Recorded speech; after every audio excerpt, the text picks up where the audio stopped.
গেটের সামনে ঝুলছে পুতুল, আলতা দিয়ে লেখা সব শেষ। আতঙ্কে কাঁপছে পরিবার ও এলাকাবাসী। আমি কোথায় যাবো? আমি কি করবো বলো?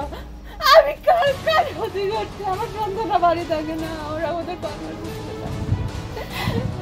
হয়েছে কি, আমরা সকালবেলা তো 5টা সাড়ে 5টার দিকে ঘুম থেকে উঠেছি, দরজা খুলেই দেখি যে এই অবস্থা। হ্যাঁ, কে বা কারা এগুলো করে গেছে। হ্যাঁ, আমরা খুব আতঙ্কিত আছি। হ্যাঁ, পাড়ার লোকজনরা সব আতঙ্কিত আছে, সবাই এসে দেখে গেছে। হ্যাঁ, তারপরে আমি আবার কিছু লোককে আমি ডাক্তার গিয়েছি, এরা এখনও ঘুম থেকে ওঠেনি। ঘুম থেকে উঠতে একটু বেলা হবে। হ্যাঁ, আসবে সবাই। হ্যাঁ, এই পর্যন্তই আছে। আমরা থানায় খবর দেওয়ার ব্যবস্থা করছি। হ্যাঁ, এই পর্যন্তই আমরা সেভাবেই এখন আছি আর কি। এখন আমরা খুবই আতঙ্কিত আছি, আমার পাড়ার লোকজনের সব আতঙ্কিত আছে। এখন কি মনে হচ্ছে, আমাকে লিখে গেছে মানে সব শেষ করে দেবে। হ্যাঁ, এই লিখে গেছে রবিন পোশাক, আমি বাড়ির মালিক। আর 5টা দিনের মতোই সকালে ঘুম থেকে উঠেছিলেন নিউ টাউনের জ্যোতিনগরের বাসিন্দা বিভা বসাক। কিন্তু ঘরের বাইরে বেরিয়ে মূল দরজার দিকে চোখ যেতেই আতঙ্কে শিউরে ওঠেন তিনি। কারণ রাতের অন্ধকারে কে বা কারা তার বাড়ির মূল দরজায় ঝুলিয়ে রেখে গেছে এক রহস্যময় পুতুল। লাল সালোয়া কাপড়ে তৈরি পুতুলের অবয়ব, যার গায়ে আলতা দিয়ে লেখা সব শেষ। পাশাপাশি দরজার নিচে মাটি ঢেলে রাখা ছিল, যার উপর ছড়ানো ছিল আলতার ছাপ ও নানা ধরনের ফুল। এই দৃশ্য দেখে এক প্রকার ক্ষতির আশঙ্কায় কান্নায় ভেঙে পড়েন বিভা দেবী। পরিবারের পক্ষ থেকে সঙ্গে সঙ্গে খবর দেওয়া হয় নিউ টাউন থানায়। ঘটনাস্থলে পৌঁছায় নিউ টাউন থানার পুলিশ। গোটা ঘটনাকে ঘিরে চাঞ্চল্য ছড়িয়েছে এলাকায়।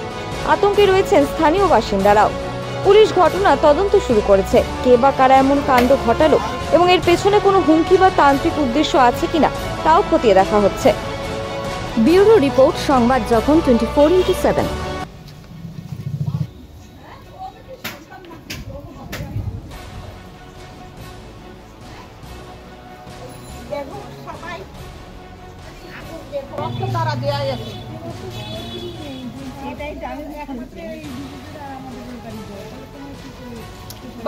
এখন তুমি যদি এখন ভিতরে আমার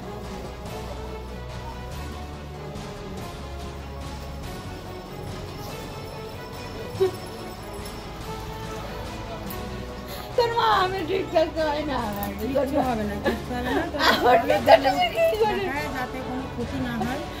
আমি কোথায় যাবো? আমি কি করবো বলো? আমি কার কার ক্ষতি করছি? আমার সন্তানরা বাড়ি থাকে না, ওরা ওদের আমি কার ক্ষতি করছি? আমি